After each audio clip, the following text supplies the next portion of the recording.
ദേശീയപാത 85 നിർമ്മാണ പ്രതിസന്ധിയിൽ സർക്കാരിനെതിരെ വിമർശനവുമായി വീണ്ടും ദേശീയപാത സംരക്ഷണ സമിതി. നേരിമംഗലം വനമേഖലയിൽ റീടാറിംഗ് മാത്രം നടത്തി നിർമ്മാണം അവസാനിപ്പിക്കുവാനുള്ള ശ്രമമാണ് നടക്കുന്നതെങ്കിൽ വീണ്ടും ജനകീയ പ്രക്ഷോഭത്തിന് രൂപം നൽകുമെന്ന് ദേശീയപാത സംരക്ഷണ സമിതി അടിമാലിയിൽ പറഞ്ഞു. തെരഞ്ഞെടുപ്പ് പ്രഖ്യാപിച്ചു, അതുകൊണ്ട് സമരത്തിനിറങ്ങി എന്ന വാദത്തിന് പ്രസക്തിയില്ല. നേരിമംഗലം വനമേഖലയിലെ നിർമ്മാണം ഇങ്ങനെ കിടന്നുകൊള്ളട്ടെ എന്നതാണ് സമീപനമെങ്കിൽ ചക്രസ്തംഭന സമരമടക്കം പ്രഖ്യാപിച്ച് മുന്നോട്ട് പോകേണ്ടി വരുമെന്നും ദേശീയപാത സംരക്ഷണ സമിതി വ്യക്തമാക്കി.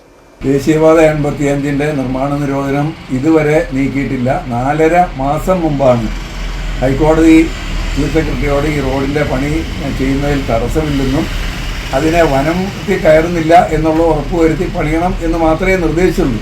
യഥാർത്ഥത്തിൽ 100 അടി വീതിയിലുള്ള സ്ഥലമുണ്ടെന്നുള്ള എല്ലാ റിപ്പോർട്ടുകളും തഹസിൽദാർമാരും ജില്ലാ കളക്ടറും റവന്യൂ സെക്രട്ടറിയും കൊടുത്ത റിപ്പോർട്ടുകൾ കൈവശം ഇരിക്കുമ്പോഴും 4.5 മാസമായിട്ട് ഈ ചീഫ് സെക്രട്ടറി ഇതിനെക്കുറിച്ച് നടപടി സ്വീകരിക്കാതെ അവർ കൊടുത്ത കളക്ടറും റവന്യൂ സെക്രട്ടറിയും കൊടുത്ത റിപ്പോർട്ട് തള്ളിയിട്ട് വീണ്ടും PWD റവന്യൂ മറ്റേ ഫോറസ്റ്റ് സെക്രട്ടറിമാരെ വെച്ചൊരു സമിതി ഉണ്ടാക്കി അതിൻ്റെ റിപ്പോർട്ട് വരട്ടെ എന്ന് പറഞ്ഞ് കാത്തിരിക്കുകയാണ്. അവരാണെങ്കിൽ റിപ്പോർട്ട് കൊടുക്കുന്നില്ല.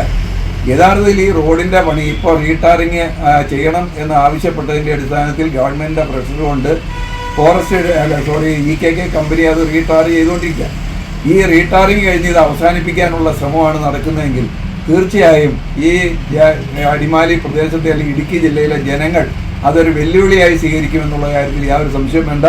ഹൈക്കോടതിയിൽ നമ്മൾ IA പെറ്റീഷൻ കൊടുത്തിട്ടുണ്ട്. ഇലക്ഷൻ പ്രഖ്യാപിച്ചു, അതുകൊണ്ട് ഇനി നമ്മൾ സമരത്തിന് ഇറങ്ങിയെന്നൊക്കെയുള്ള ആക്ഷേപങ്ങൾക്ക് യാതൊരു പ്രസക്തിയുമില്ല. കാരണം ഇത് വർഷങ്ങൾ നീണ്ട ഏതാണ്ട് 2.5 വർഷത്തോളമായി ഈ ഹൈക്കോടതി 100 അടി വീതിയുള്ള സ്ഥലമുണ്ടെന്ന് പറയുകയും സർക്കാരിൻ്റെ അനുമതിയോടുകൂടി വർക്ക് ആരംഭിക്കുകയും ചെയ്തതിനു ശേഷം ആ റോഡിൻ്റെ പണി സ്തംഭിച്ചിരിക്കുന്ന അപകടാവസ്ഥയിലായ റോഡാണ് ഇപ്പോൾ ടാർ ചെയ്ത് ഇതുപോലെ വളരെയധികം ആംബുലൻസുകളും മറ്റ് ലോറികളും വലിയ വാഹനങ്ങളും എല്ലാം പോകുന്ന റോഡിൽ വീതിയില്ലാതെ ഇത് ടാർ ചെയ്ത് പൂർത്തീകരിച്ച് മടങ്ങിപ്പോകാനുള്ള പരിപാടിയാണ്. അതുകൊണ്ട് ചക്രസ്തംഭന സമരം നമ്മൾ നേരത്തെ പ്രഖ്യാപിച്ചിട്ടുണ്ട്. ഇനി ഇത് തടസ്സം വന്നാൽ ഭരണകക്ഷി ഉൾപ്പെടെ പങ്കെടുക്കുമെന്ന് വാഗ്ദാനം ചെയ്തിട്ടുള്ളതാണ്. MLA അടക്കം ഏരിയ സെക്രട്ടറിമാരടക്കം ഈ രാഷ്ട്രീയ പാർട്ടികളെല്ലാം പങ്കെടുത്ത് പറഞ്ഞിട്ടുള്ളതാണ്. പക്ഷേ ഇവരാരും അനങ്ങുന്നില്ല, ഇതിനെക്കുറിച്ച് മിണ്ടുന്നില്ല.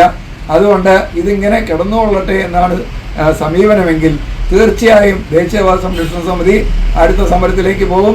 അതിന് എന്ത് ആക്ഷേപം പറഞ്ഞിട്ടും കാര്യമില്ല.